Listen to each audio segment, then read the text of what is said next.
16 Olympic medals, 14 gold, 2 bronze, 7 world records, 1 man.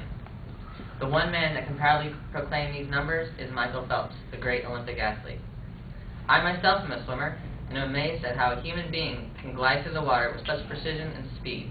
So I began to research and look into why and how Michael Phelps is so successful.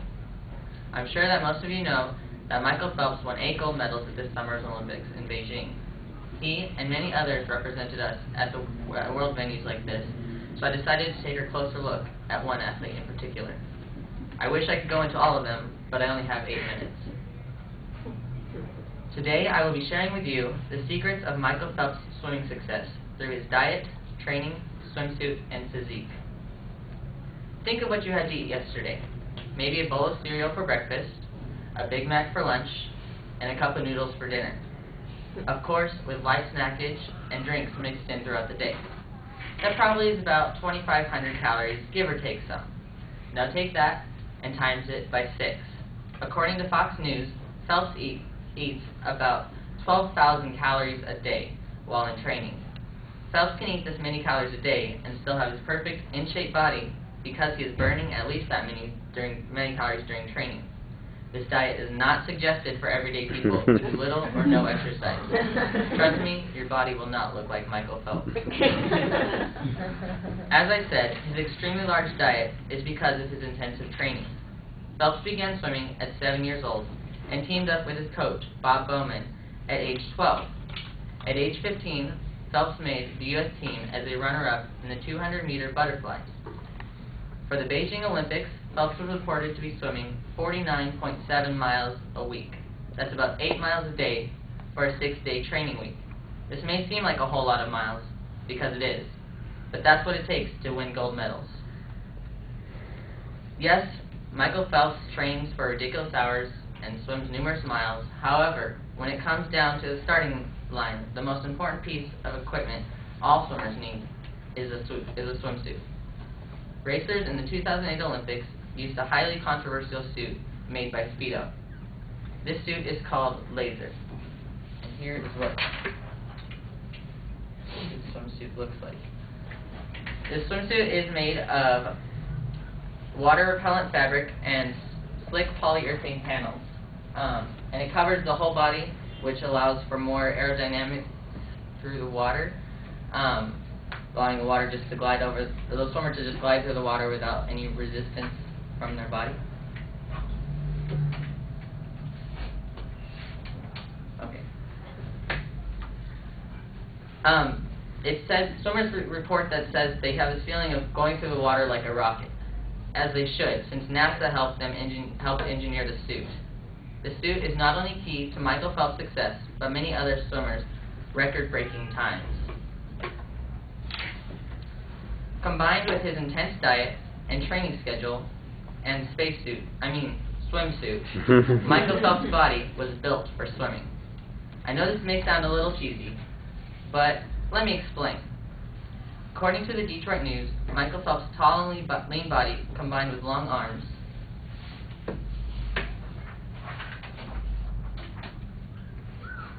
picture Michael Phelps right there. He has a height of 6'4", and his long arms, which extend 3 inches longer than his height, which is abnormal. So his wingspan from fingertip to fingertip is 6 feet 7 inches. This allows for a better pull through the water. He has a long torso compared to his legs, which allows his torso to float or to be higher in the water like a boat. So he goes through the water much like a boat. His wrists, knees, elbows, and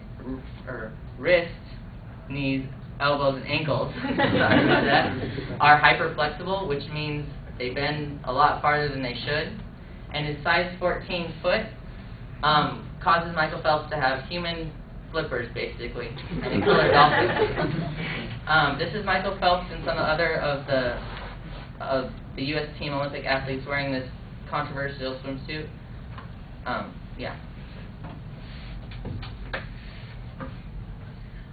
So now you know that to be a successful swimmer, you need to eat 12,000 calories a day, train for 11 years with Bob Bowman, wear a Speedo designed for outer space, and be born as a human fish. Okay, maybe not that exactly, but I hope you see that Michael Phelps, although he was born with some advantages to make him a better swimmer, has to take in as many calories as he burns up, train for long hours, and use a specially engineered suit.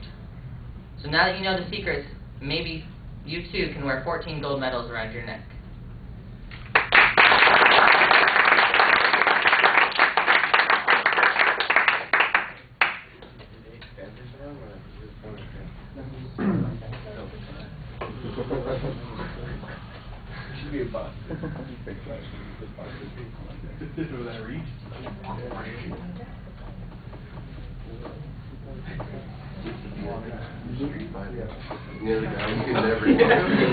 So Johnny, what did you think? I thought the speech was really good. The way you guys, the hook was really, really good, and he gave a lot of information about stuff that we didn't know, like the swimsuit. And I think he did a really good job explaining what it was, what it's made of, and how it works. I think you made a really good effort to give a lot of eye contact, but still you read a lot from the paper. But overall, I think it was really good. You cited a lot, and it was really good. I liked it.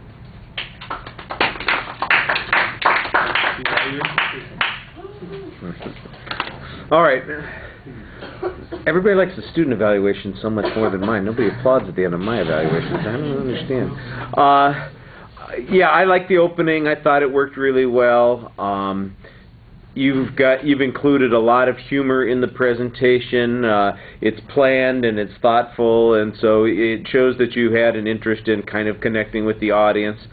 I could use a little bit more explanation on a couple of things. For instance, the suit. I think that you've intrigued us. You've kind of introduced us to the concept. The engineering and the physics behind it are just kind of sketched over, and I think maybe a little more in that would have been helpful. But I don't have any big complaints about that. Just I think more would have been nice. The visual materials, they were satisfactory. I thought that you had a nice explanation about his physical characteristics. You did a good job pointing those things out, even though you had your pointer in the wrong place a couple of times. But it was fine. And I appreciated the delivery for the most part. You did, I think, talk to the audience. Even though you had to use the script a little bit, you were making an attempt to connect with the audience, so that worked well. You got 5 minutes and 34 seconds, so you've got some more time to put some of those other things in there. And maybe, for instance, you made a reference to other people who were breaking records wearing the same kind of suit, so maybe there could be some explanation about how those records ought to be looked at, or you mentioned that it's controversial. Is it the equivalent of, actually having a different sport that you're dealing with, like having asterisks next to the records of steroid-laden baseball players? Should we be sticking asterisks next to the records of spacesuit-wearing swimmers? That kind of thing. All right. Thank you.